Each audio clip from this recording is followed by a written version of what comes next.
my God. This is episode 6. First of all, you have no idea what's happening. And it's weird because I took one sip and I already feel tipsy. Welcome to I Swear to Drunk I'm Not God. This is episode 6 of season 2. We are just moving along, chugging along. I only got 14 episodes left. It's going to be great. In the house today, we have what was the last episode you were on? Wait a minute. We have Salvador Carmona, who hey y'all, who hasn't been on this show, hasn't been on here since Mitrice Richardson. That's crazy. In LA. Yeah. Yes, the Mitrice Richardson, which had to be like episode 14 of the last season. Mm-hmm. I haven't been on for a season. Well, you were also gone for months because of that dumbass strike. Oh man, I'm fractional. Our fractional cast member is back. No, Sal is back. He has no idea what we're talking about. We're trying to move this along because we're trying to get drunk later. Even drunker than we are about to be off this one drink. Trying to get to that happy hour. Trying to get to the old happy hour. But thank you for coming back for all 12 of y'all that engage. Yeah, thanks for doing this with me. You have no idea what we're doing today, and that's okay. I'm excited. I do the same thing to Kira. I'm going in blindly. And you're gonna be real confused because it is fucked up. Kira, because I think before last season I tried to give you like more watered down episodes like that weren't so grotesque. Like, oh no, is this one like gory and crazy? Nah. Okay. Okay. It's not as bad as yesterday. I mean, last episode sucked. I did it on Ed Gein. It's pretty terrible. Shoot. Yeah, that sucked. But this one we're gonna do the Toy Box Killer. Okay, that sounds awful. Just when I was like, it's not that bad. It's like it's pretty this terrible. has to do with children, huh? Nah. This don't have nothing to do with children. But the poison today is the white lady. Which I really didn't know was a drink until I was like, let me research some different drinks, because I was thinking, I was like, I always go back to lemon, I always go back to lavender, I always go back to gin, because that's what I like to drink and I'm doing it, so why not? Right. So I was like, you know what, let me spice this up. So this does have lemon and gin in it, but but no lavender. No lavender. It's actually, and I forgot an ingredient when I told you about it before, it's actually 2 ounces of gin, ½ ounce of triple sec. And ½ ounce of lemon juice, and then 1 egg white, and you dry shake it, and then you shake it again with ice, and then you strain it in a cocktail glass, and boom, you got you a white lady. Not an actual white lady. And then it's magically a white lady. A white lady just pops out, kind of like Mary Poppins. So today we're going to talk about the Toy Box Killer. Now, Toy Box Killer was David Parker Ray. Off the rip, 3 names. You already know he's going to be fucked up. Most sadistic killers. Serial killer name. Yeah. He was a sadistic murderer and rapist. He was suspected to have murdered 100+ women in New Mexico and Arizona between 1957 and 1999. Jeez, that's a long career for a killer. The homie was busy, okay? Shit. So let's just do it. Take a sip. Take a sip. Sip it. Sip, unsip it. Lock it, feel it, curl it, find it. Okay, so let's talk about DPR. I call him that. Don't already giving him the old nickname acronym. Let's talk about DPR. I don't. Why do we do that though? The notorious DPR. Don't. Oh, ignorant. Okay, so let's talk about this douchebag. He's such a douche. David Parker Ray was born November 6, 1939. He was born in Belen, New Mexico, to Cecil Leland Ray and Nettie Opal Parker. They already sound like terrible parents. I don't know. It's something about those names. Yeah. Now, Cecil was a heavy drinker. Duh. It was 1939. He would beat his wife Duh. Wow. As well as David and his younger sister, Peggy. So this is starting off pretty fucking dark. Now, David's childhood best friend, Audie Miranda, would later say that Cecil, quote, had a temper. I heard some things about his dad, but I don't want to repeat them. So we don't know what the fuck was going on now. God. Now, Cecil eventually walked out on his family when David was 10. Duh, because that's what fathers do. He Shit. He divorced Nettie and moved to Albuquerque. Now, Nettie moved in with her parents, and then she shipped David and Peggy to Mountain Air to live with their grandparents. Now, Ethan Ray, old man Parker, if you will, Okay. was a strict disciplinarian and insisted on the kids doing ranch work before and after school, trying to build a little work ethic there. Yeah. Now, they were also very devout Christians, which is always concerning. They instilled their fundamentalist beliefs to both Peggy and David. He would sometimes beat them if they didn't live up to his very high standards. He had, like, the standards of, what would you call that? Like the early 20th century father. Neat clothes, shirt always had to be buttoned, that whole Right. situation. Proper. Proper. When he asked David to do something, David would jump, and he was from an old school sense of discipline, and most of the people really didn't think that he was all that abusive. They just thought he was strict. Now, when David joined Mountain Air High School in the 7th grade, he was already like a tall kid. He was like 5'6" already in the 7th grade, which is pretty tall because shit, that's 2 inches shorter than me. Right. He was quiet. He got bullied a lot, though. And according to Audie, he was, quote, very docile. And even though he could defend himself, he didn't believe in violence. Now, one time while on a school bus, David was being bullied and he finally snapped. And he... I don't know why that was coming. Yeah. But it didn't escalate, but they did pull the bus over and they did break up the fight. Now, by 15, by 15, this kid's 5'6" and he's not even defending himself. As far as his education was concerned, he carried a D average. Oh, so he was an awful child.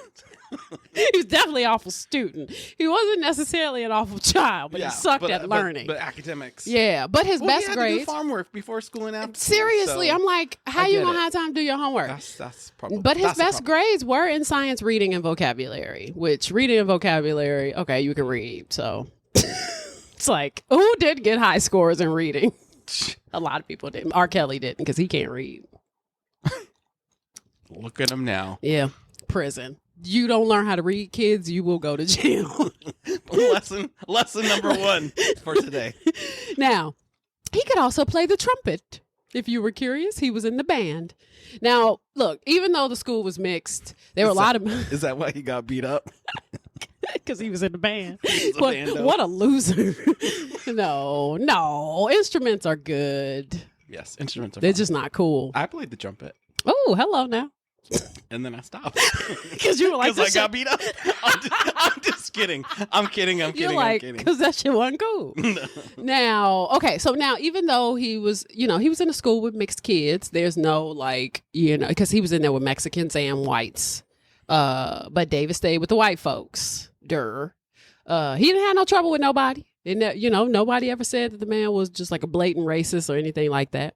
David was a very outdoorsy guy. He loved collecting stones and fossils. He spent a lot of time by himself and he didn't have a lot of friends. So that makes sense too. He developed a natural gift as a mechanic when his grandparents bought him a Cushman pacemaker motor scooter. And then that's where he gained his confidence because now all the boys needed him to service their bikes. They were like, "Yo, could you fix that pedal?" He's like, "Oh, now you like." He's like, me. "Oh, so now I'm cool." Now by 13 though, he was already exploring sadomasochism. Oh, yeah, we jumped. With what? As a virgin, he would fantasize about tying women up and torturing them. Oh. I mean, that's a lot for puberty and a lot for puberty and sexuality, anything like that. Like you see where we going? Yeah, so I can see why he's had such a long murdering career. Now he was killing it. He was killing it. But there's the dad joke. His sister said he discovered this she discovered this when she found pornographic photos and drawings in his room. And when she confronted him, he said, it's a new hobby. No, she didn't. She just brushed it off? He brushed it off. He was like, it's just a new hobby. Now, his fiance later would say that he told her that he had tied up a woman on a tree and tortured her to death when he was a teenager. Yeah. Oh, wow. Now, quote, the serial killer's first murder is an experience of intense psychological arousal. This was written by Dr. Jeremy Anderson in a 1994 paper called The Genesis of a Serial Killer, Fantasy's Integral Role in the Creation of a Monster. Dr. Anderson explained, there is a great pleasure center in the exertion of power and control over the victim. The killer is at his peak.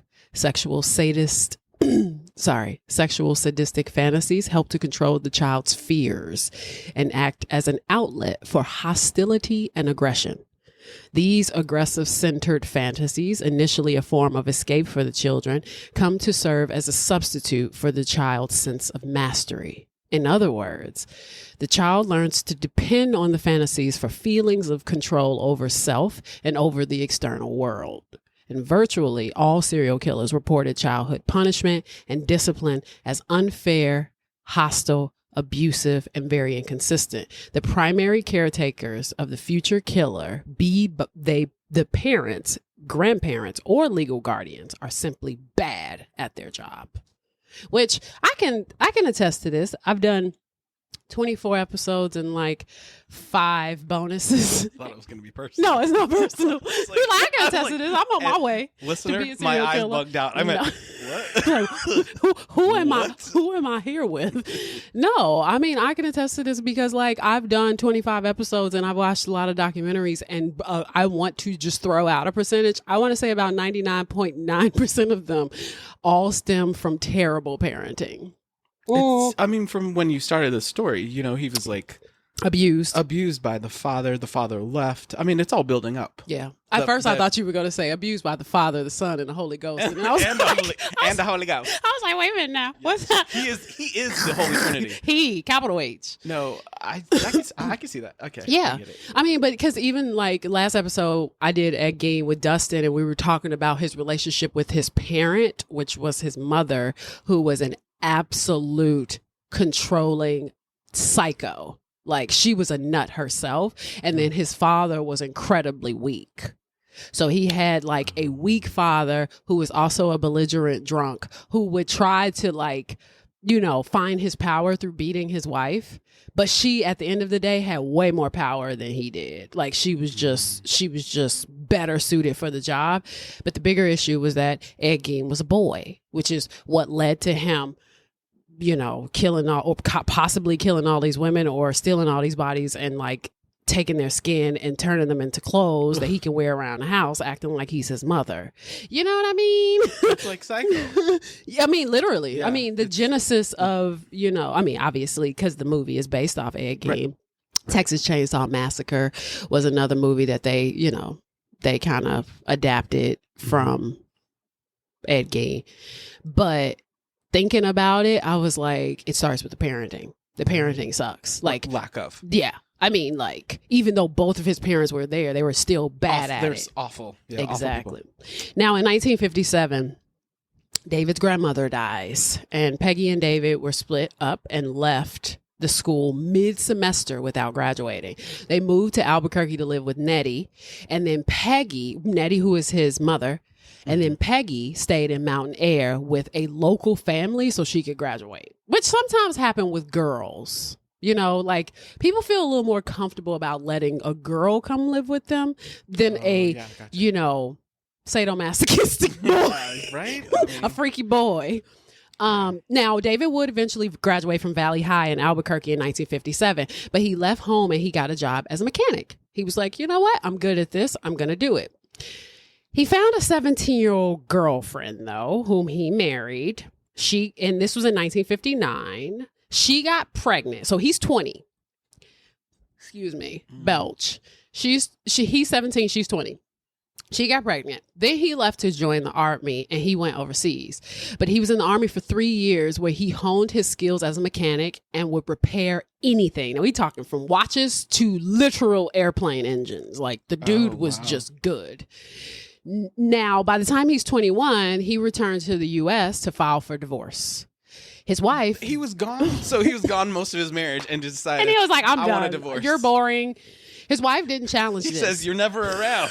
Well, it's like, no, you're never around. You're never around. Now, you know, I mean, and which sucks too, because she had also just got pregnant. Oh my gosh. Now, he was in the army for 3 years, you know. He would eventually leave. So he comes back home, he files for divorce. His wife didn't even challenge this or the application for custody of their son, because she didn't even really seem like she wanted to be involved anyway. He had a son named David Elvin, who was 9 months old and being cared for by the Department of Public Welfare. So David was awarded custody, but soon left again on an army assignment in Texas. So his mother, Nettie, who didn't even raise him, agreed to take the son. Yeah.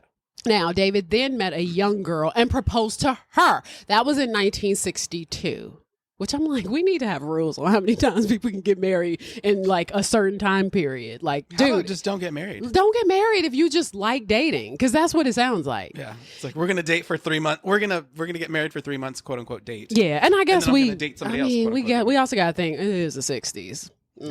Now, they were married for 3 months before they filed for divorce.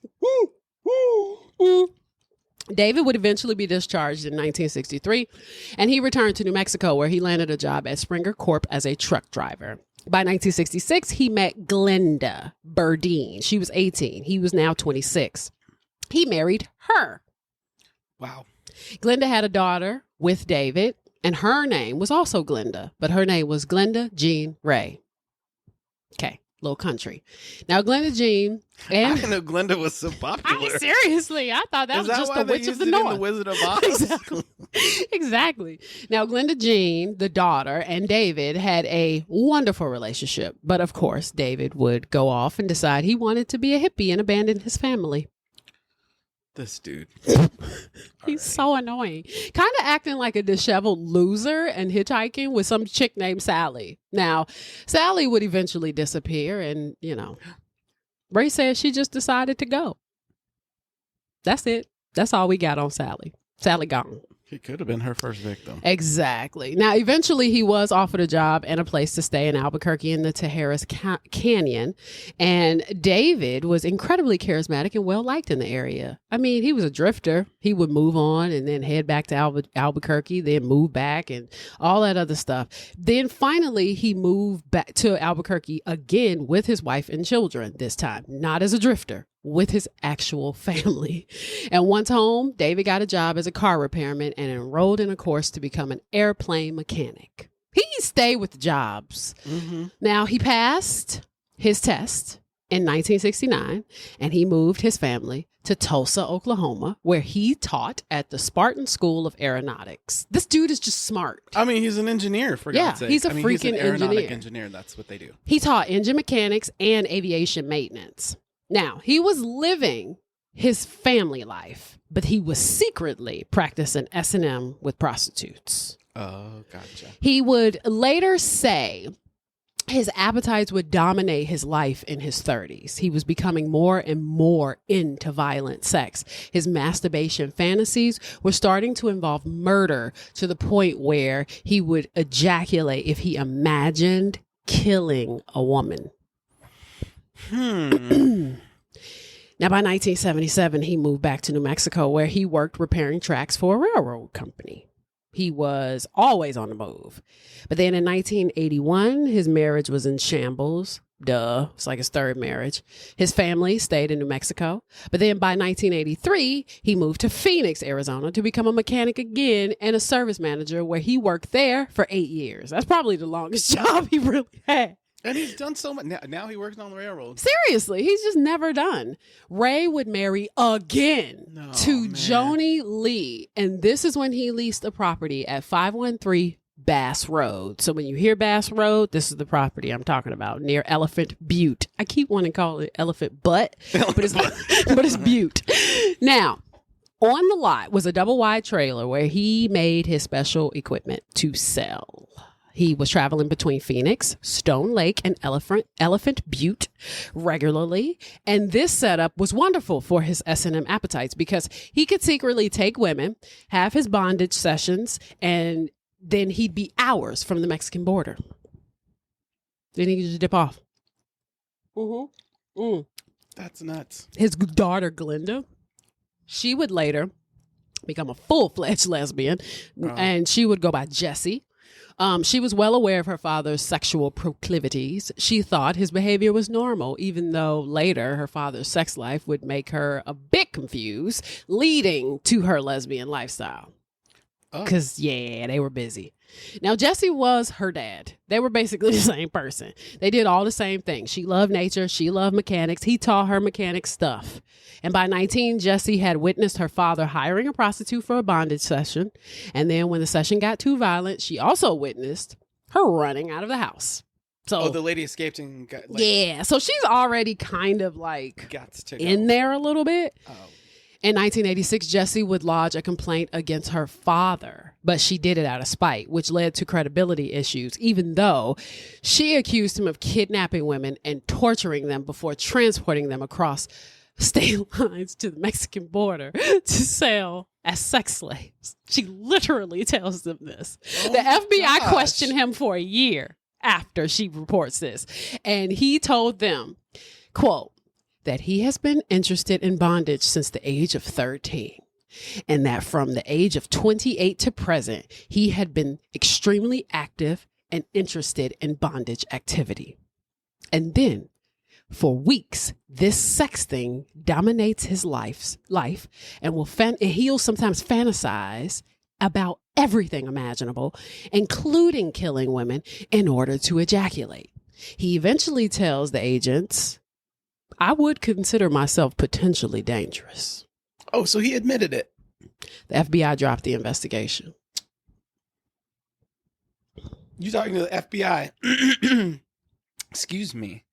You're talking to the FBI and you say I may be a potential threat, and they're like, okay, it's cool. You go. Bye.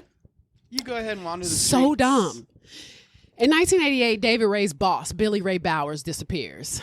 He had been telling his family, this is what Billy Ray has been telling his family, that he feared for his life the week prior. He feared reprisals from his partners because he was planning on selling half his business. Because David worked for this guy, but there was another partner. Mm-hmm.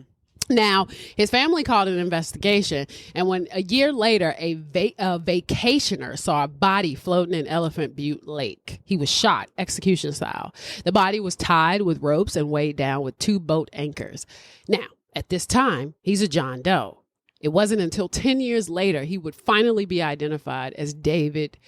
He would finally be identified as Billy Ray Bowers, with David Ray as the prime suspect. Wow. Now, David started to escalate. But then when you think about it, it's like... That's like his first killing, possibly? Possibly. Because that was his boss and he hated him. We know of. And it's a man. Well, and that's the thing, too. It could have just been a hit, because even when you read about it in a book, which, by the way, I'm sorry, I did read a book. I read Cries in the Desert. That was a book. I read that all day Saturday. that was the book I read. The thing about when you read about the situation with the boss, it seemed like they wanted Billy Ray. The partner also wanted Billy Ray dead. Oh. So I don't know if David had just enlisted himself to do it. You know what I mean? Like, if you want him off, I can take care of it. You know what I'm saying? It's a good light with the other partner. Exactly. Now, David, exactly. If he's okay with killing and he fantasizes about it, I guess you would kind of offer to do that. Yeah. And two, I hate to say this, but he's also an army guy. Tough. They get used to killing. That's the thing. Now, obviously, David started to escalate. He's cocky now. He keeps getting away with this shit. So wouldn't you? He started to build his own torture chamber. it would rival the instruments imagined by Marquis de Sade, which, if you don't know Marquis de Sade, all I'm going to say is this. Refresh us. Yeah. So, Marquis de Sade... That was a long pause. The only reason... The word sadist comes from Marquis de Sade's last name, which is Sade. And I think he was a libertarian or something. And he was a sodomy also? No, Sodom and Gomorrah. Yeah. But he was a freaky pervert. He wrote a lot of S&M literature, you know, like about bondage, about different things that you could do to people. And, you know, at first I was like, I don't want to mention this, but I'm gonna. Marquis de Sade, one of the reasons why I know a little bit about him is because I watched Salo, 120 Days of Sodom, which is a part of Criterion Collection, but it's a film from the 1970s. It was banned because the movie, I think it's like 18 kids, 9 girls, 9 boys, from an Italian village are kidnapped by Nazis. Now this is more of a recent like a reimagining of Marquis de Sade's original story. Because Marquis de Sade is like, he wouldn't even know what a Nazi is. That's way past his time. Yeah. And they kidnap these 18 kids and they take them to like this chateau. And these generals just do absolutely everything to them.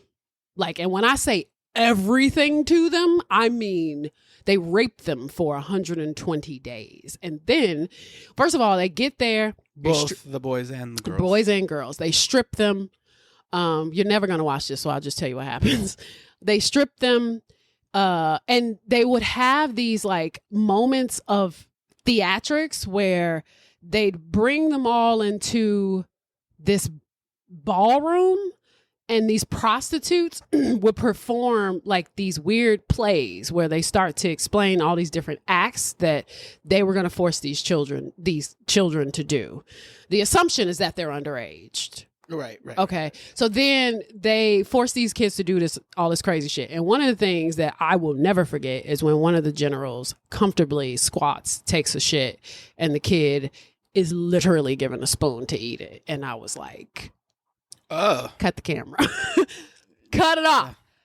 Well, and I'm going to tell you, I didn't know what I was watching. So at the time, this was like in 2010, 2011, me and Ashley were like renting everything on Netflix. Oh, Netflix. This was DVD days. Oh, everything on Netflix. So we would rent a lot of Criterion Collection, and Martin Scorsese, Alec Baldwin, all of these people were rallying for this movie because they felt like it was a part of freedom of speech, artistic expression, because the film had been banned. Right. Criterion Collection had basically remastered it and done all this other stuff with it. And, you know, basically they used the film as educational purposes. Marquis de Sade is, you know, a well-known writer. Can't remember the century, 18th century maybe. And so, you know, to them, they're like, it's just freedom of expression. It's not a big deal. We all know it's fake. But the problem is that the Italian government didn't know that it was fake. So they thought this was really happening to children? They were thinking that some of the cast members were underage. And so then, you know, and it's the same thing what happened with Cannibal Holocaust, where that 70s exploitation film, it was kind of hard to tell what was real and what wasn't. Right. So anyway, 120 Days of Sodom, they go through the whole process of being brutally raped. I mean, and they also have Stockholm Syndrome. Some of the girls and some of the boys are falling in love with their captors. They're being told that they are going to be let go. Like that's what they tell them. Then by the time you get to the end of the film, they let them out into this courtyard outside. And in that courtyard are all of these different devices that they are going to kill these people with. Oh. One of them, they took a thing, pulled his tongue out, cut the tongue off. They were just, it was just like everything. Like it was like Murphy's Law. Anything that can happen will happen. Popped out eyeballs, cut off genitalia. It was just like the whole kit and caboodle. And I'm gonna tell you too, because I've seen a lot of disturbing films, that one is one that I've literally, along with Cannibal Holocaust, those are the two films that I've seen and I've only needed to see once. I was like, okay, check that off. That's done. That's done. I don't need to watch that again because it is so. We were literally sitting there the whole time and we were like, wait, what? Wait, what? You know how you're watching a movie? You're like, what's happening? Because we didn't even know what to expect from the movie. We didn't know what the movie was about. Right. So it was a surprise. This was all a surprise. Like things were happening in real time. And I remember me and Ashley were like in her mom's basement and I said, Ashley, what is this? You yelled out, what are we watching? I was like, what is this? I started to get scared because I thought maybe like somebody accidentally gave us like a snuff. Oh, snuff films. I was just about to say that. Like, like some of that shit that was. She farted. Some of that shit was. Yeah. What happened on camera. Yeah. So. And so I thought that it was accidentally a snuff. I was like, are we sure this is from Netflix? Are we positive that this is from Netflix? Because I'm scared. Yeah. But at the same time, I could not look away. I mean, it's like a train wreck. It was like we paused and then we played. Okay. We paused. You go took a break. Second by second. Okay. Because you just don't know what was next. So then we got to the end of the movie and you think that you're going to get that breath of fresh air. And you get to the end of the movie and you're like, oh, wait, they're going to kill them? All of them? Killed every last one of them. I was just like, when you thought they were going to be let go. Like, why is this on the Criterion Collection? So anyway, the original story by Marquis de Sade is called 120 Days of Sodom. Salo is the town. Gotcha. And then they put Salo : 120 Days of Sodom. So it's based on that. And the original Marquis de Sade story, which I tried to read and I was like, God help me, I can't, was, it's very theatrical with the prostitutes and the makeup and you know what I mean? And all that other stuff and their performance of like, I don't know if they were trying to use that to kind of like make the kids feel comfortable. I mean, it was just a part of a psychological thing. S&M is very psychological. Right. And obviously when you're trying to get people to submit and do what they don't want to do, you have to get into their heads. Right. It's basically just smoke and mirrors, trickery. Yeah. None of it is, false promises. At the end of the false promises, because at the end of the day, you telling these kids they're going to get out, they're not going to get out. So yeah, that was rough. Okay. So now you know what that's about. You don't have to go watch it. Right. So yeah, Marquis de Sade is a freak. He was a freak.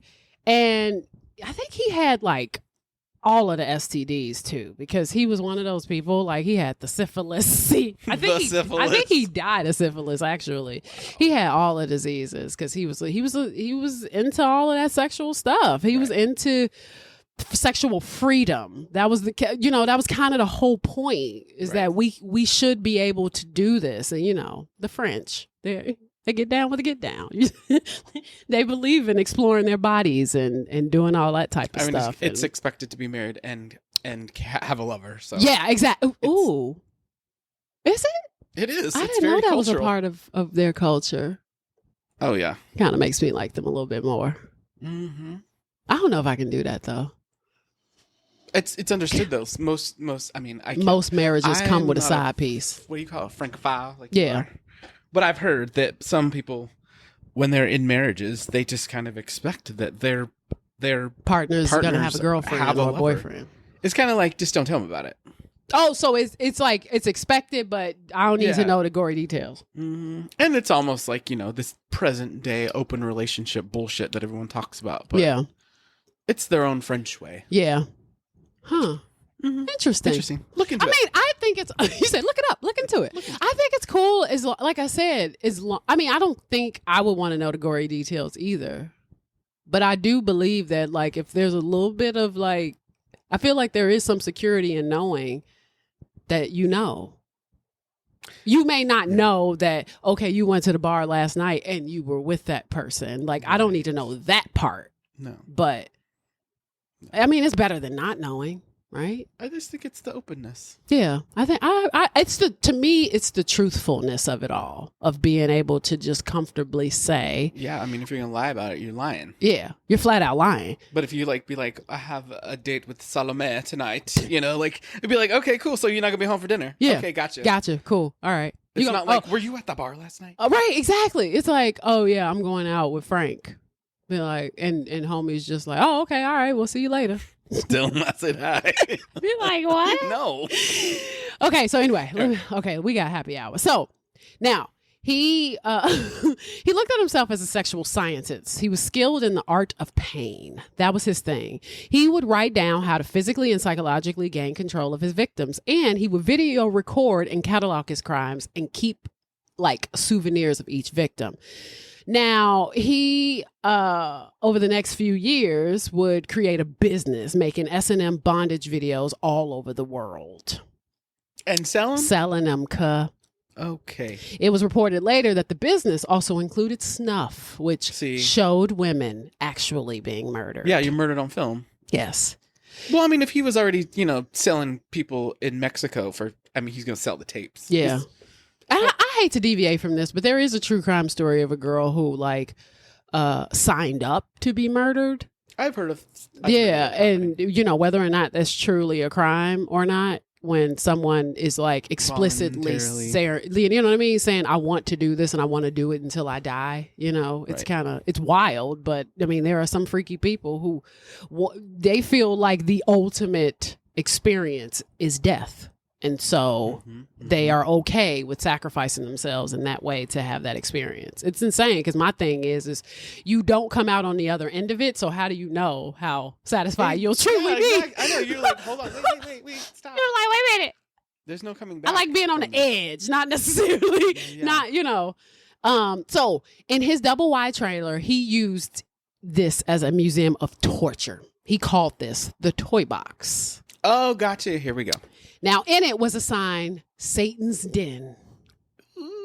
He sketched out his fantasies and he soundproofed his trailer from top to bottom. He added a deadbolt lock for security. There were pulleys, gurneys, weights, clamps, pliers, scalpels, chains, and padlocks. On one side of the toy box was a 7-foot coffin with hooks on either end and vent holes. And he labeled different equipment like vaginal stretcher, ankle spreader, knee spreader. Oh. Quote, on the walls were photographs and drawings of women being tortured and a glass cabinet containing a diorama of naked toy figures engaged in bondage activities. Other medical cabinets lined the walls containing syringes, chemicals, different sized dildos, electrical cattle prods, and other devices to inflict pain. But his piece de resistance was a remote control gynecological chair, complete with stirrups. It was designed to slide freely back and forth on a 6-foot track so it could be positioned under captives suspending in mid-air. Jeez, he thought of everything. It also had electrodes at the head and midsection so the female victims could be given electric shocks, and there were even a TV monitor so they could watch themselves being tortured. So they would get, I'm just saying, it sounds like you walk in, you're like, I'd like number 5. Yeah, and you'd be like, okay, let's do it. And then you get to watch yourself. Yeah, it's like going to a barbershop and be like, I want the number 5, it was Caesar. Right. The bowl cut. Now, his plan was to mostly abduct prostitutes and drug addicts because they would likely never be reported missing. And after blindfolding them, he would take them to his home where they would listen to his initiation tape. No. It always started with, hello, bitch. Damn. Now, the hello, bitch thing, which isn't funny. I'm uncomfortable. Whatever. But it's kind of funny.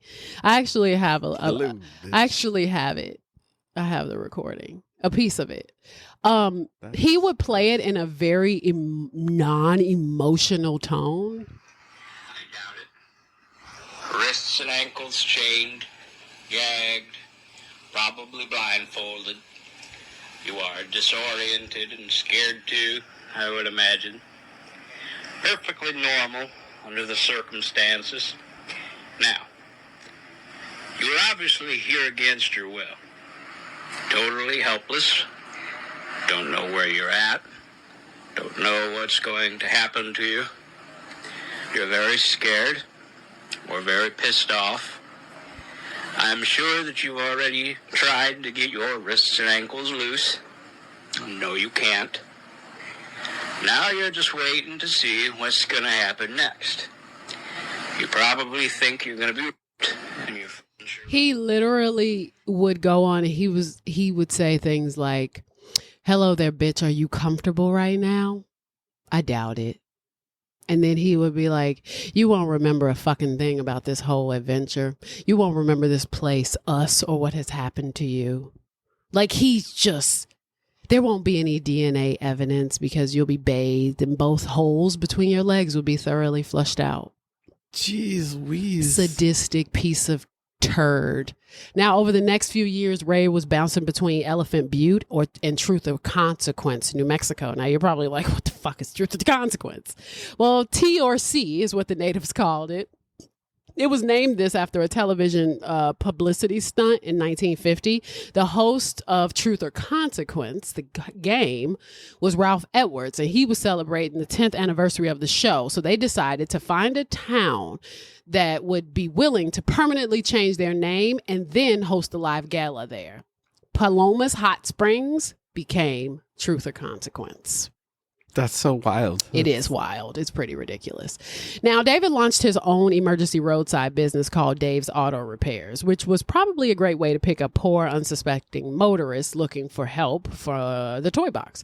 But TOC was also ripe with drug addicts and derelicts, so this worked out for David. He began throwing these wild sex parties, which were a pretty well-known secret in town. You could join the parties and engage in these S&M sex parties, as well as any lesbian play, which was recorded and apparently sold. To me, I don't think it matters as long as everybody consents. Like, if they want to get down, that's up to them. Right. Now, the toy box, on the other hand, was personal. He didn't offer that to the party goers. By 1994, David was ending his fourth marriage, quit the automotive service. His job as a mechanic he quit that job to join the New Mexico State Parks and Recreation Division, and he was there to be a vehicle mechanic at Elephant Butte Park. Now, he was a great employee. He was super reliable. He would wear his badge with pride. Unfortunately, he would also wear a sheriff's badge with pride as well, considering he would sometimes pretend to be an officer, and I don't think I need to tell you why he would do that. Jeez, he was just... And he's an actor. Add that to the old resume. Thespian. Now, this is his mid-50s. This old fart was doing all... No, you didn't. This old fart was doing all this wild shit, even though he had an irregular heartbeat and angina. But that didn't slow him down. Shoot. He would get so close to his daughter, Jessie, that he would act like he wasn't feeling well, and she would leave and he would come back to Elephant Butte. And there were even rumors at some point that his daughter had a daughter with him. Oh. She would later go on to say, yes, I've heard the rumors, and no, my father is not her father. She claimed she had a baby with her friend, but Jessie was a freaky pervert herself. So one time Jessie got into a bar fight with this woman, and the woman disappeared, never to be seen again. David yet again was the prime suspect. Eventually, Jessie would move into his trailer with him, and she was like this biker chick lesbian. She played pool, drank beer, she wore a leather jacket, she had the whole uniform. Wild ones. Butch. Easy Rider, Raging Bull. Raging Bull. Now, it was David's thing to always have a female accomplice, and he was always entertaining women. And so when this would happen, Jessie would usually leave. Now, Jessie would develop her own little group of friends, and one friend brought in was this woman by the name of Kelly. She was brought into the group, Kelly Garrett. She was in her mid-20s. She was new to Truth or Consequence. She had a pretty shitty childhood. She would eventually be introduced to a young Marine by the name of Patrick Murphy. Now, this story is messed up. Patrick really liked Carrie. He said, quote, "The first time we met, there was an understanding. It was never said, but there was an understanding." I don't know what that means, but okay. It's like, y'all, was it a connection? Was it chemistry? What are you saying? Now, she became his girlfriend, and eventually they would pretend to get engaged. And the only reason why they pretended to get engaged was because at the same time, Jessie's friend Cassandra was trying to get with Patrick. Patrick didn't want to be with Cassandra, so he was like, yo, let's fake getting engaged. She could leave us fuck alone. But what really ended up happening is she actually ended up getting proposed to. He proposed to her, for real. Oh, okay. And she accepted. She was like, it just kind of happened. So she was like, I still don't really understand why. So, of course, Patrick's mother was suspicious because she was thinking Kelly really only wanted him for his military check. Because, military people get paid. Now, unfortunately, Kelly's relationship took a turn for the worse because she found sex painful. And some women do. Some women find sex painful. To me, it's like, could be, you got a little tilt. Could be the old pelvic little tilt. dry, a couple of things. Sometimes certain positions are only positions that work. And she was kind of like one of those people who was just like not that into sex. It kind of reminds me of that story of Dorothy Dandridge, because Dorothy Dandridge was molested. And so because of that, she kind of got rigid when it was time to have sex. Gotcha. She had a reaction. Yeah, she had a reaction to the whole experience. And so she would clench up and it would make sex painful. So that started to kind of turn into a problem for Patrick because he was like, okay, I thought we were married. Guts to have it. Yeah. So they would argue. And of course, Cassandra's ass, she swooped right on in. She's like, my coochie work.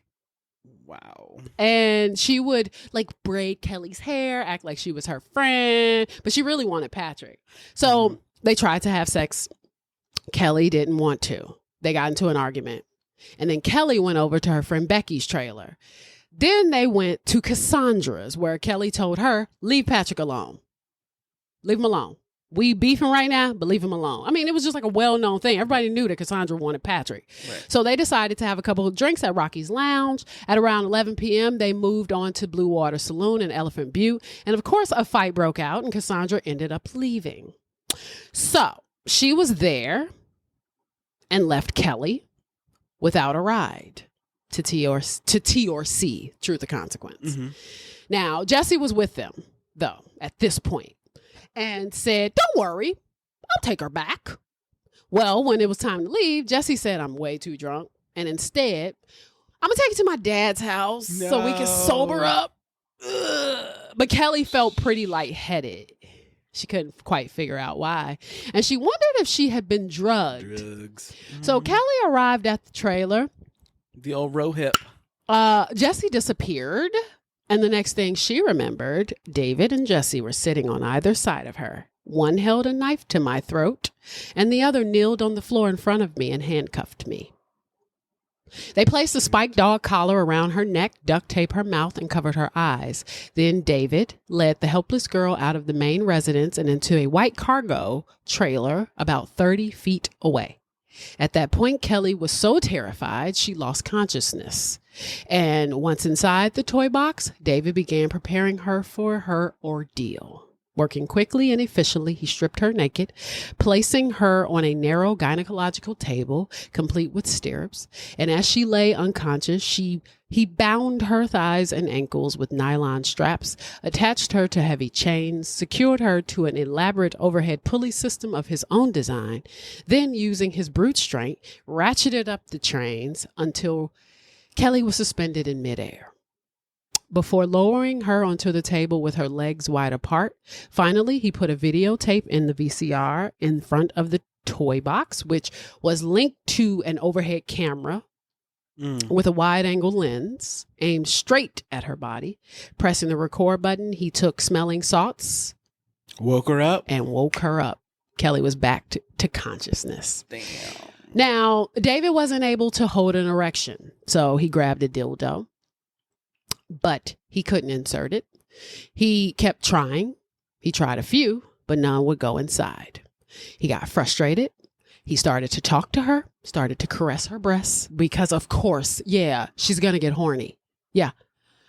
How you doing? What's going on? No, motherfucker. Sweet talk. You can't sweet talk a victim. She's not going to be like, ooh, okay. She ain't going to sign up for it automatically. Yeah. You kidnapped her. You drugged her. He then told her he belonged to a satanic group. They had been watching her for a while. And the group wants her as a sex toy and will be upset if the dildo didn't fit.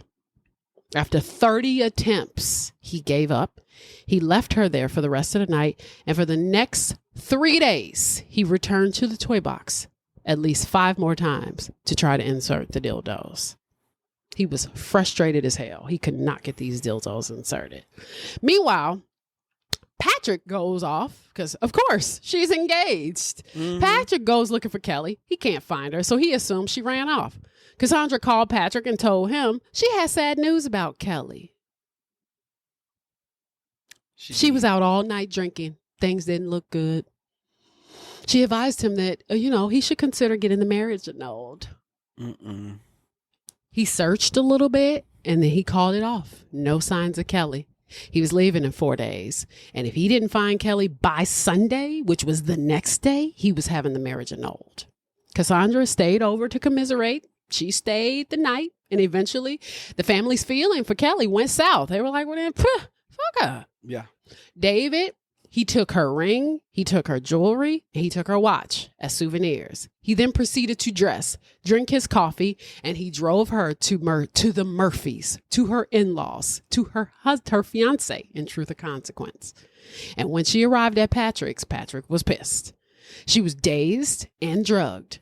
They asked her where she was, and she said she just remembers waking up with Mr. Ray, and there's nothing in between. So David introduced himself as Jesse's dad, saying that he found Kelly in the sand by the beach. He rescued her in his official park ranger uniform. Dude. Even though she was crying, confused, and in pain, Patrick didn't believe her and told Kelly, you got to go. Gots to go. Can't stay here. Kelly accepted David's ride to Elephant Butte so her best friend could look after her because she had nowhere else to go. This was her fiance. She ain't got nowhere else to go.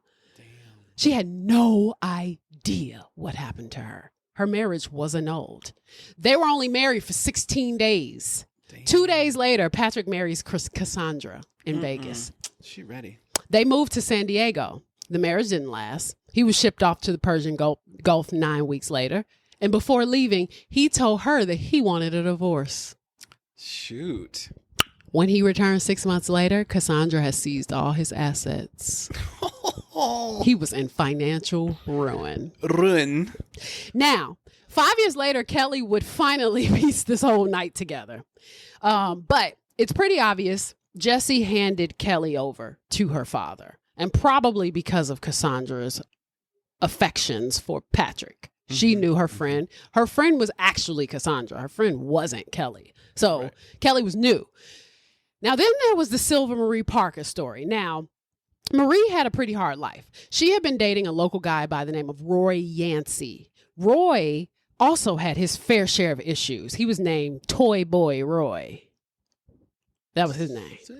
He had joined a secret satanic group in the 1980s, and he would desecrate graveyards, graffiti pentagrams all over the place. I mean, he was just engaged in all types of stuff, seances, black magic rituals, the whole kit and caboodle. And there was also burglaries that he engaged in where he would break into people's houses and steal their weapons. Well, the police were concerned about the weapons. They were like, yo, what's up with all these weapons? So they decided it's time to investigate. And it was alleged that this group was led by David.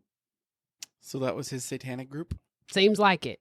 Who at the time fit the description, because people were saying, the cult victims were saying, there's this old man that runs it named David. Well, that's a giveaway. Now, Roy would be arrested for burglary when he left a homeowner's dog's penis on his keyboard at the homeowner. Like, could you imagine?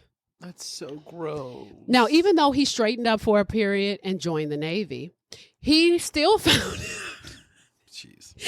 found himself in trouble because he was doing a lot of LSD, heroin, and mushrooms, which, duh. Now, while in TRC, he would meet Jesse, who introduced him to David Ray. They were very close. Ray started frequenting David's parties and was a willing participant. He had apparently told a friend that he himself was tied down and raped with a broom handle. By the David guy? Yeah. Damn, so he really didn't discriminate. He didn't care. Just like a hole is a hole is a hole. Well, it's also power, though. Yeah. You know, like all that power shit. Now, there was a story where Jesse and Roy became friends with this gay man from Florida named Kenneth Lane, who was also possibly into the drugs and parties. But later, neighbors would tell the police that they could smell a foul odor in Lane's apartment. And when the police broke down the door, they found Lane decomposing in his front room. His death was ruled metallic poisoning. When they did the autopsy, they found nuts and bolts in his stomach and a doorknob in his rectum. Oh, crap. Explain yourself. How do you do that? Mind you, this was before the neighbors had caught Roy Yancey leaving Lane's apartment smiling. And Yancey was a prime suspect, but no charges were filed. Yeah. Now, back to Marie. Wow. When Marie met Yancey, it was at a lounge. They got along. They both liked alcohol. They both liked drugs. But Marie would soon find herself homeless. So she lived in an army tent. It was owned by her good friend, Jesse. Oh, here's Jesse. On Elephant Butte Lake. So on the lake, Jesse was having this big 4th of July party, which was to start Thursday and end Sunday. And Marie was chilling in her tent when her friend came and offered her some crank because she was a drug addict. Damn, the old CR. She took some and eventually she rolled over and she went to sleep. Quote, Marie was in the middle of a dream when she felt a finger start penetrating her vagina. Oy. Hours later, she would file a police report complaining, describing how she woke up to find this guy named Arthur pulling her bikini bottoms with one hand and indecently fondling her with the other. He had my shirt pulled up and he was sucking on my tit and his finger was in me. My underwear was like pulled down on one side. I just kind of moved away and said, what the fuck do you think you're doing? Get the fuck out of my tent. I don't think he put his dick in me. This was her statement. Okay. This is a quote. Right. She tried to get quote unquote. Yes. She tried to get the attention of Jesse and the partiers on the sailboat, but nobody was paying attention. So they beefed for a bit and he said, you're a fucking little bitch. And thanks for the squeeze and left. Thanks for nothing. Not thanks for the squeeze. Like what? Thanks for the squeeze. What a douche. What an absolute douche. Damn. Now, when Jessie was asked about the assault, she explained Marie had moved into her tent the day before and appeared messed up. Although she had not personally seen her take any drugs, she had seen Arthur when he arrived at her campsite. And although he was kind of flaky, she didn't think he would molest Parker. Jessie added that she thought Marie was getting friendly with Johnson. Now, during this party, David had got really upset with Jessie because they left a mess on the beach. So Marie was left alone in the tent while Jessie and Yancey tried to cool her down. Meanwhile, Marie was planning on killing herself. She was sending calls to her mama, telling her mother and everything. Saturday afternoon, Marie went to Blue Water Saloon to get some drugs. And later, Jessie would tell this story, quote, Jessie went into Blue Waters to find Marie. A few minutes later, both women came out of the saloon and got into the truck. Then Jessie took the wheel and drove along I-25, turning off exit 79 to Vista Memory Gardens Cemetery, where she told Marie they would meet a drug dealer. Yancey believed they had arranged the score earlier, and Yancey would allege that Jessie Ray then got out of the Ram Charger, took out a handgun, brandishing it at a petrified Marie Parker. She then handcuffed Marie, who was now screaming, "Shut up or I'll kill you," Jessie ordered.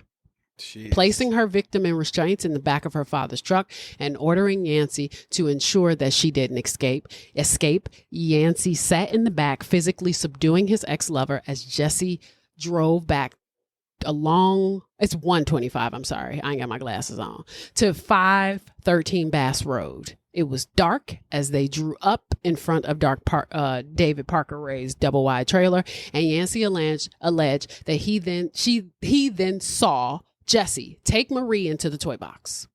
Locking it behind them, he went into the residence where his father was watching television. And later, Yancey would admit knowing that David Parker Ray's toy box was a sadomasochistic bondage chamber. So all of them know what the score is. Right. They just don't care. Marie's okay, so this is kind of where it's been gnarly this whole time. I don't even know why I would preface this by saying this is where it gets gnarly.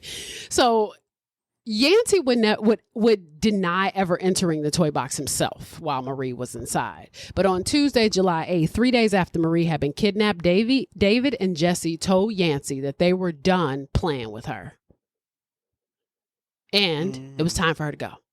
At around midnight, Yancey entered the toy box with the Rays and saw Marie Parker bound to a cot, naked, blindfolded, and gagged. According to his later confession, Jesse Ray handed him a piece of rope saying, "You know what you have to do."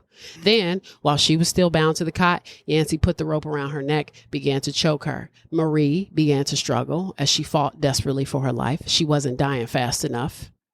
Yancey would later confess, saying that he placed his knee on Marie's chest for extra leverage.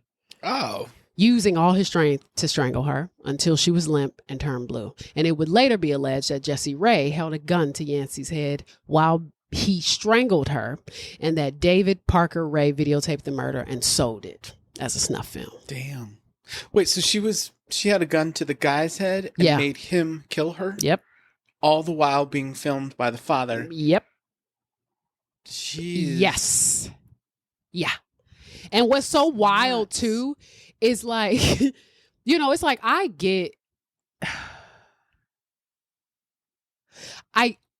don't see how Yancey thinks that he could just be like, I mean, I was there, but I ain't really go in. And then follow it up by saying, but I did strangle her. I did strangle her to death. I mean, I didn't go in, but so Marie's body had started to expel fecal matter. So they wrapped her up in a blanket. They took her body and hurled it over the side of a ravine to bury it. And Yancey claimed he was warned to not tell anyone or he would be killed. 2 days later, Marie's mother filed a missing persons report and told the office that she was hooking out of the Aztec Hotel, but the police did very little to try to find her. And some of her friends started putting up all of these missing posters. Now, Dawn Allen said that she was suspicious. She was highly suspicious when she heard that Parker was missing. She said, quote, "I called up the state, police, and I told them where to look. I knew she was dead and that Jesse was involved." Now, enter Cindy Lee Hendy. Which is a kind of cool name. Sound like a Who from Whoville, but it's cute. So Cindy Lee Hendy, she arrived in Elephant Butte because she was on the run for disobeying a court order in Washington State. She was 37. She was a mother of 3 with a rap sheet a mile long. She was a drug addict. She was an alcoholic and had a history of sexual abuse. This is a band of misfits. These people are jacked up. They found each other, though. They did. Now, she dropped out of the 8th grade and Cindy became pregnant at 16. She had 2 more kids by different dads, and she had a very violent history with abusive men. Court papers show that one of her reported 3 former husbands was a convict who later served jail time for assaulting her. Another ex-boyfriend pushed cocaine. In the late 1980s, Cindy was briefly married to Robert Hendy, even though she had his initials tattooed between her thumb and forefinger. Yeah, it's like, what? It was like shooting stars. I mean, she had shooting stars on her left breast, too. And in 1992, another husband was sentenced to more than 2 years jail time for choking and threatening to kill her. So she know how to pick them. Most of her boyfriends like to drink, and a lot of them like to pick fights, punch her, and beat her up. That's what one of her childhood friends said.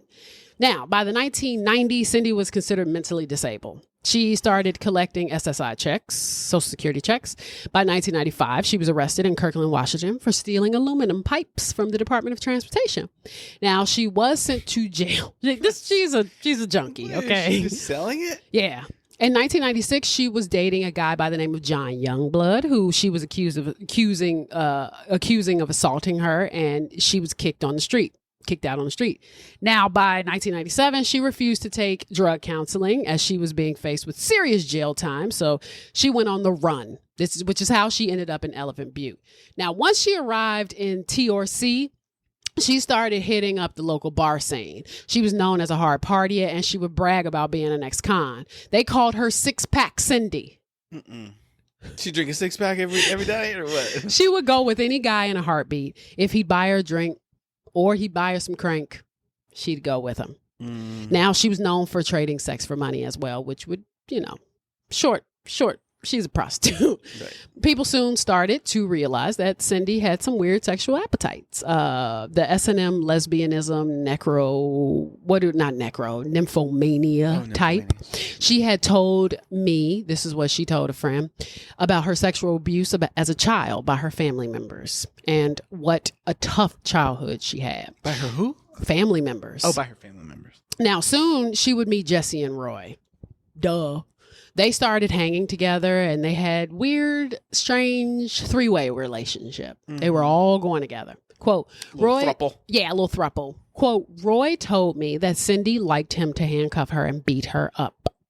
This is what her friend, what Mark T. Lampy, who worked with Yancey running fences, becoming close friends with him over that summer. He said, well, what he didn't know was that she expected him to be tied up too. So she was like, yeah, so your turn. And he was like, nah, that ain't what we do here. One-way street. Buddy. Yeah. Now, he said he would wake up and find himself just handcuffed.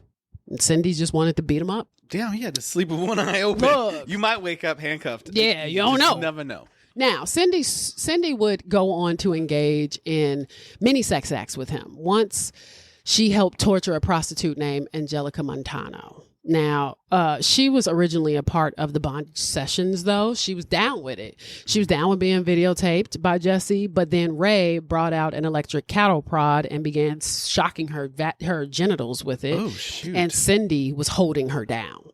At this point, Roy is kind of feeling himself because he started taking Viagra. So he felt young again, and he became more friendly. After this ordeal, though, Angie was too scared. I call the girl Angie. She ain't my friend. Angelica. She was too scared to go to the police, but brought her uncle to confront David. So according to the friend of Jesse, they brought hundreds of girls to Bass Road for these sessions. The old toy box? Yes. One time, while entertaining friends on the lake, David started pointing out the deepest parts of the lake because he was telling them how to dispose of a body. Quote, opening up the chest of the corpse and then filling it with rocks as ballast after binding the chest cavity tightly with chicken wire. Is that why homie had nuts inside of him? Like nuts and bolts? Like, you know what I'm saying? Possibly. Okay, now, but I see, mean, he wasn't in the lake, though. He was left on the couch. Well, maybe so I'm wondering if they made him eat it. I don't know. I don't know. I'm just thinking weights. Okay, yeah. Gotcha. But they put so he would say that the body could like drop and stay at the bottom of the lake if you fill the chest cavity. So Peggy, one of the friends, noticed a strange like look in his eye as he joked, and then she was like, he was talking about it like he was just like enjoying a meal. It was crazy.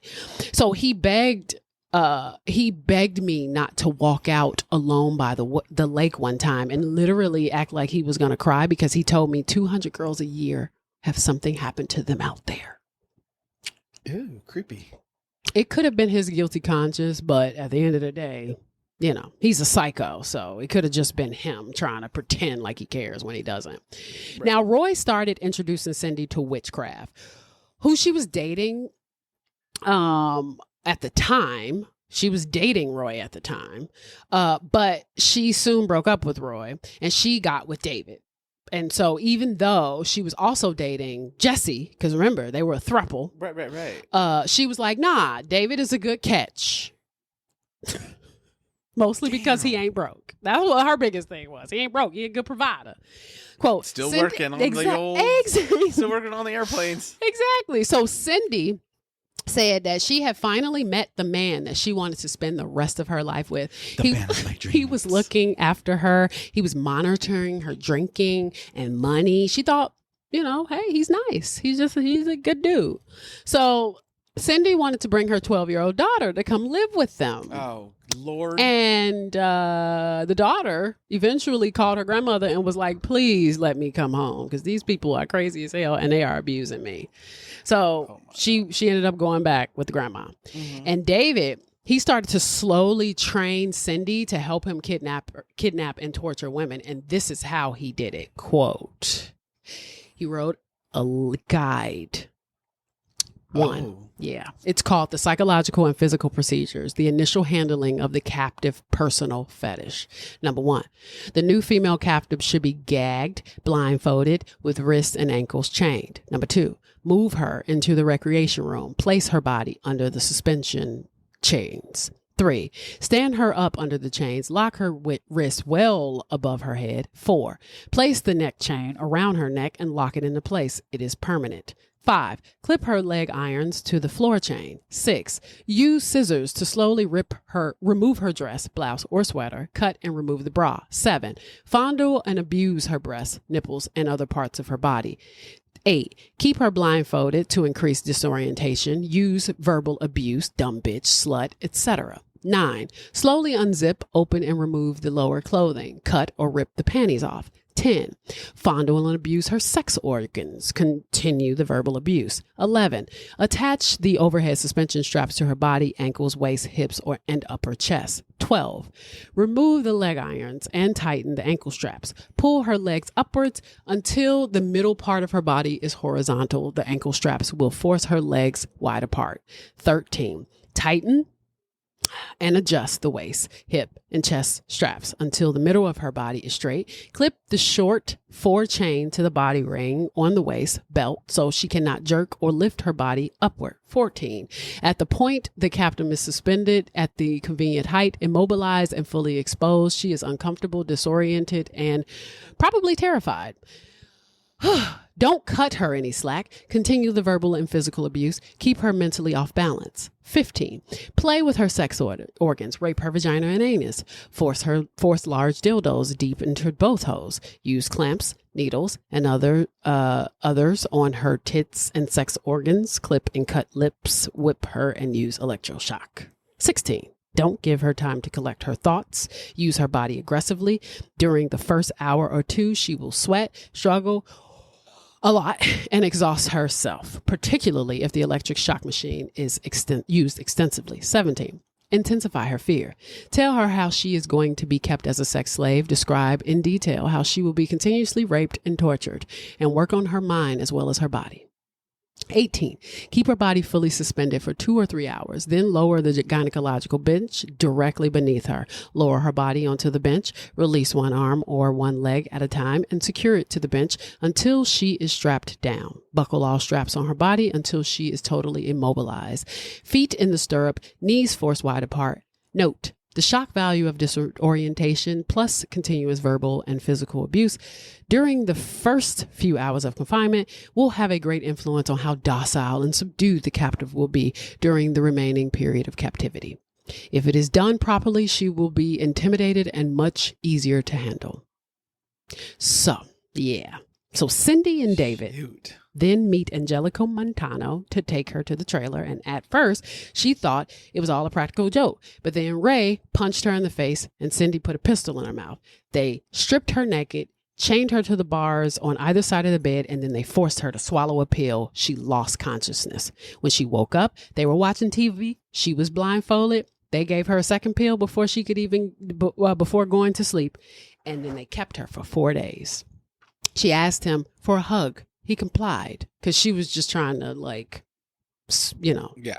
So he told her nothing bad was going to happen to her, which I'm like, everything bad has kind of happened. Mm-hmm. And then she overheard them talking about kidnapping a woman's child, 10 years old, and keeping her as a love slave.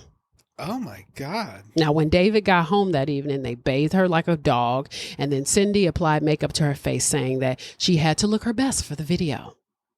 This is the child? No, this is the same girl. They were prepping her for the toy box.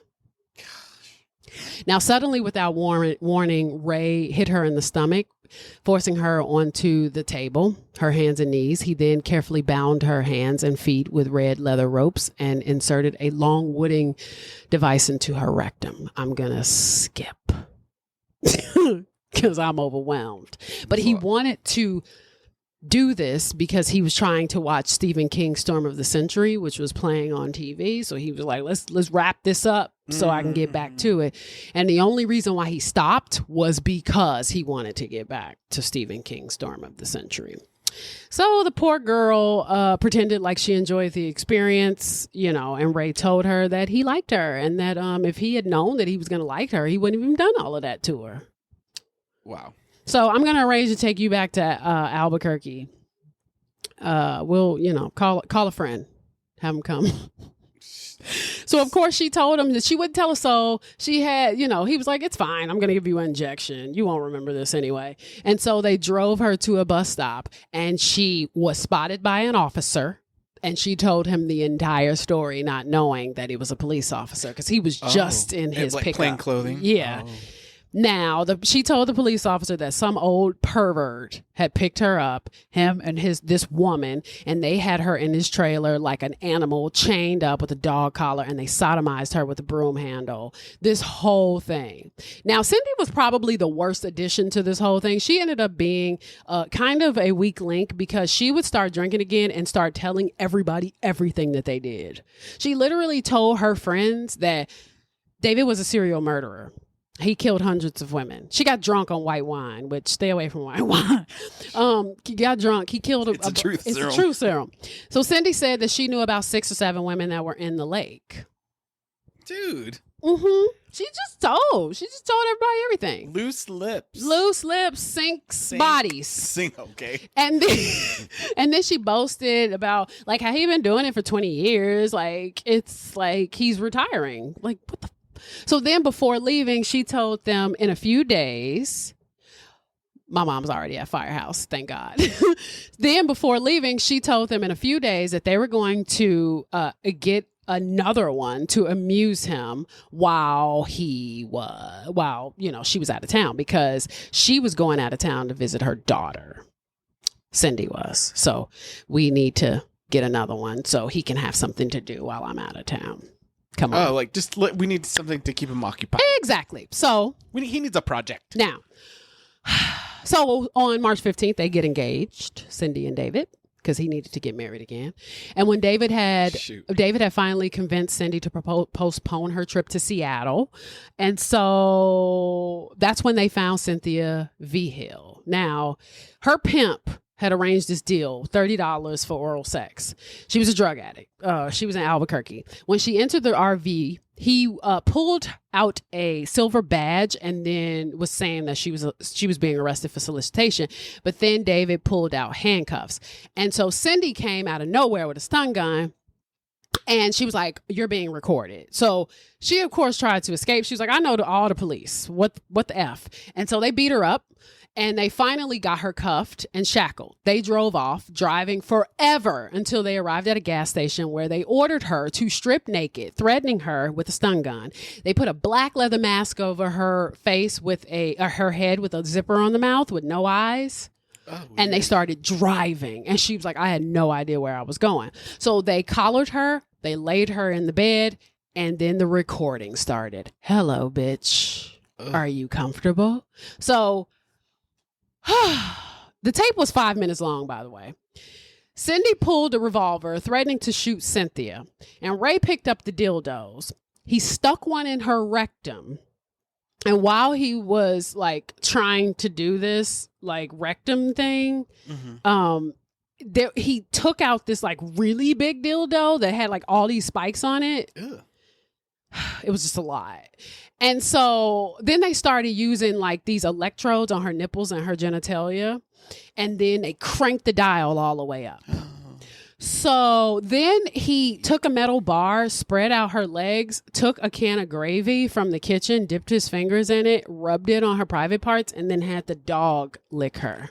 No. I was irritated the entire time I researched this because I didn't know, believe it or not, I didn't know shit about this dude until I started researching. I was like, fuck, I've gone too far to turn back now. Now, the next day, Cindy unchained her and led her to the bathroom, of course, at gunpoint. He then duct taped her, hog-tied her. He did all this fucked up shit, and then he hung her from that device, the pulley system. Mm-hmm. She was horrified. Now, at this point, he's recording her. They beat her with a cat of nine tails. They raped her with this large spiky dildo. And then Cindy was like egging him on the entire time. He attached her to this pulley system that was connected to her breasts. So every time they would shock her thighs and move, the pulley system would weigh down on her breasts. What the fuck? She eventually passed out from the pain. The following morning, David left to go have fucking breakfast because that's what you do. And then Cindy was supposed to watch her. But then when Cindy was not paying attention, she was dropped the keys. She didn't realize how close the keys were to the coffee table. So Cynthia was struggling. She used her feet to bring the coffee table closer. But at the same time, she was talking to her how long do you all plan on having me? And she was a couple months. She was the fuck. So Cindy proceeded to talk to her and watch her soaps at the same time because they're in a fucking trailer. So she tells Cynthia, still got time for the stories. Period. So she tells Cynthia, look, I'm relatively new to kidnapping and rape and murder. This woman is fucking slow. She also mentioned how she abducted Angelica Montano a few weeks earlier. And then she starts telling him about how V Hill, they were tired of all of this and the couple were going to abduct this 10-year-old and just have her as a sex slave. It was why are you telling this girl all this shit? So Cynthia used her feet to move the table. She grabbed the key. She unlocked herself and then she tiptoed to call the police. The whole time this bitch didn't hear her at some point. This took a while. This was over a period of time. Mm-hmm. So Cynthia caught her and she tried to hit her with a fucking lamp. But Cindy, tried to hit her with a lamp. But then Cynthia grabbed an ice pick and she started hitting Cindy and knocked her completely unconscious. So when Cindy woke up, Cynthia was fucking long gone. Wow, good for her. David left work because he was at work. And by the time David and Cindy was leaving out, the police had set up a roadblock and they surrendered. What? So that was the last victim that lived. Now, V Hill's head was covered in blood and she had numerous cuts and bruises all of her body, lacerations on her back, abrasions on her wrist, small puncture wounds on her breast. The girl had gone through some shit and they had her for 3 days. Jeez. David and Cindy were taken to the Sierra County Detention Center and booked on charges of kidnapping, assault, conspiracy, and criminal sexual penetration. And when the police went to the scene, they were amazed by the contents of the trailer. One guy was I could feel the evil in there. He was it was thick. He was I'm done. I've seen enough. Now, the agents also discovered more than 100 tapes and hundreds of photographs showing numerous women being tortured. By the door was a video camera and a player with a blank tape in it. The player was wired to a TV monitor set up directly in front of the gynecological chair. This was a whole system. Right. Top to bottom, the toy box was packed with examples of Ray's demonic ingenuity. From the ceiling hung an elaborate pulley system incorporating clamps, ropes, padlocks, and tie downs, similar to the one that Cynthia V. Hill had been held in. Mm-hmm. So they interrogated Cindy and David for 16 hours. Cindy was clear-headed. She was very manipulative. She was trying to control it. And they were no, bitch, we already know everything. And it's believed that she is psychopathic and she's void of any conscience. She was also, she would also blame the victims because, they were prostitutes. She was it's their fault. They shouldn't be fucking doing that shit. Right. So Dave was a little more reasonable and a little more straightforward. He admitted to torturing and whipping V. Hill, but he claimed that all of it was consensual. It was a part of a cold turkey program to beat her heroin addiction. Oh my word. Okay. Now, trying to be as helpful as possible, he even made a pencil drawing of the butt plug, telling the astonished agent how he inserted it into V. Hill. He finally said that, I'm talking too much. Probably should get a lawyer because I think I'm in a lot of trouble. Wow, he's a fucking nut. He's nuts, but still an idiot. You know, what I mean? Still an idiot because he's so arrogant. And 3 days later, they interview Montano. David was 59 at this point. He was formally charged with kidnapping, 3 counts of criminal sexual penetration, assault with the intent to commit a violent felony, 2 charges of conspiracy to commit kidnapping, and criminal sexual penetration. Cindy was charged with kidnapping, accessory to crime of criminal sexual penetration, assault with intent to commit a violent felony, criminal sexual penetration, and conspiracy to commit kidnapping. They each faced 93 years behind bars with $85,000 in fines. Now, Cindy, of course, flipped. She started singing like a fucking canary. Of course. She was singing like a canary the entire time. You crack a beer for that girl. You give her Six-pack Cindy. No, Six-pack Cindy, but you also said that white wine will get her going. Cindy had said that David dumped 4 to 6 people in the lake. She was telling everybody. She split the bodies. He split the bodies down the middle. They needed to do it for buoyancy, to put them in the lake. He had been doing this shit since he was a teenager. Now, the FBI dispatched 2 teams of investigators for New Mexico, Arizona, and Texas, because we talking about multiple locations here. They had one person with one investigator draw the scene from the Santa Fe branch. She was in charge of drawing out the actual diagrams of every single item.